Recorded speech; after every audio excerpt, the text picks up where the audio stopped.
goodness, man. It's been a month. I think it's time we finally talk about it. Movie of the year. You don't even dare lie to me. You ready to talk about Deadpool 3? I think it's time. Oh my goodness, ladies and gentlemen. Well, to start off, Wade Wilson has officially given up his entire career as an Avenger, he thinks. He goes over across the multiverse trying to just be needed. He needs something to feed. He needs something to believe in. Someone to believe in him. With an incredible slew of multiversal cameos, incredible dialogue, and some of the best action sequences since Marvel's Endgame. This movie is not only a masterpiece, but it is a beautiful piece of art, ladies and gentlemen. Wade Wilson gets a knock on the door of his birthday, and it is the TVA telling him that he has to come with him. All of a sudden, he meets Mr. Paradox in charge of the new TVA, and he is trying to save Deadpool's universe, inviting him to come join the Marvel Universe and leave his world behind. Finding out that he needs an anchor being, losing Logan from the Logan movie in 2017, he decides that he has to find the right Logan. So across a small cameo fest, including Baby Logan, it seems like, we have the apocalyptic Logan, we have the original tan and brown Hulk versus Wolverine suit. Beautiful. Yeah, I think it's the John Burns Wolverine. John Burns Wolverine. Yeah. And finally, we land on the Calvarine, ladies and gentlemen, as masterful and beautiful as it's ever been. The closest we'll ever get to Superman and Hal Jordan. Oh my goodness, on screen together. It's beautiful. And finally, we get to a certain Wolverine, someone that let down his entire universe, that lost the entire X-Men, finding out that there's no actual way to care about his universe. Mr. Paradox sends Deadpool and Wolverine to the Void from the Loki franchise. This begins an entire montage of absolute fucking chaos, meeting some of the world's greatest heroes from the Fox universe, including, spoiler alert, Lady Deathclaw, a new version of Juggernaut, Psylocke, you get Toad back.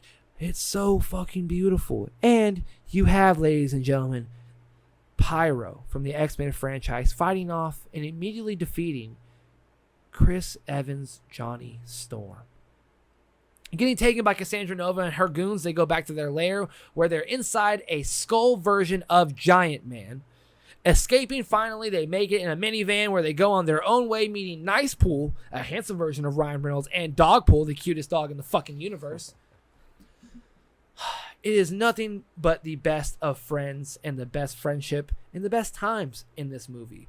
They finally have an all-out brawl, finally coming to terms with their grievances, having an incredible fight inside of a Honda Odyssey until they are finally too exhausted, where they are captured and taken by the Resistance.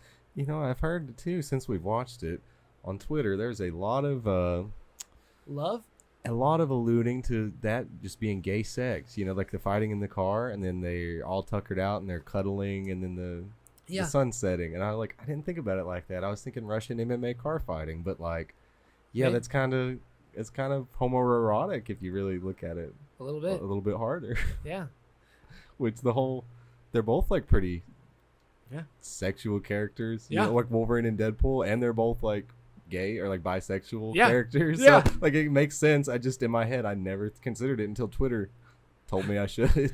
Speaking of Twitter has lost their minds because the Resistance is none other than 3 of the best forgotten characters in the entire Fox franchise. You're damn right. Ladies and gentlemen, we have Jennifer Garner as Elektra. We have Wesley Snipes as Blade returning, because there's only ever going to want to be one Blade. And finally, in a slow-mo, beautiful transition, we have a pink floating King of Spades. And who is it? None other than Mr. Gambit himself. Played by Channing Tatum. Ladies and gentlemen, Twitter shut down for this. It was the most beautiful Cajun accent that anyone has ever heard, based off someone that was not with that accent. Yes. He came in and played the Gambit role he so desperately deserved, the world so desperately needed. And finally, their 4th member who captured them is a young Daphne King X-23. And ladies and gentlemen, perfect. We now have the band together to go fight Cassandra Nova. Getting ready, we see, you should always ask before you drink Gambit's liquor. with an incredible fight scene So going against good. a slew of just knockoff secondary multiversal characters. We see Deadpool and Wolverine finally fight Cassandra Nova and prevail. Leaving her alive, they're able to survive and go to another universe, their universe, where they go back and meet Blind Owl, and they go into a subway where they meet Mr. Paradox, realizing that you cannot save your universe. Cassandra Nova comes through Cassandra Nova comes through the portal and decides she's taking the Time Ripper for herself, so it'll be nothing but the void. However, Deadpool and Wolverine have one idea: to destroy the matter and antimatter equation just so they can save their worlds. With Wolverine ready to sacrifice himself finally for the good of the X-Men and for the good of the DC, Marvel, X-Men, any fucking universe that you can think of, he's ready to save it. Deadpool says, "No, sir." And he decides to sacrifice himself. At the last second, Wolverine comes in the best non-shirt reveal of all time, with the most beautiful song playing.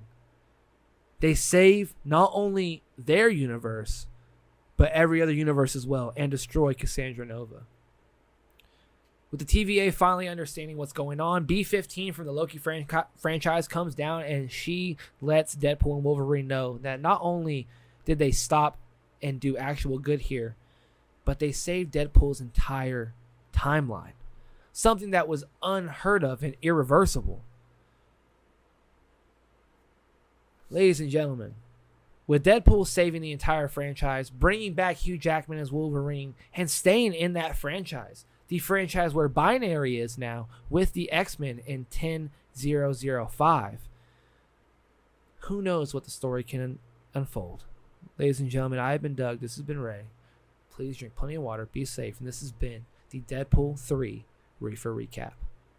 Thank you so much to Channing Tatum, Hugh Jackman, and anyone who participated on this project. This has been a decade in the making, and we truly appreciate all the work done into it. Deadpool forever, and remember, Channing Tatum deserves a Gambit solo film.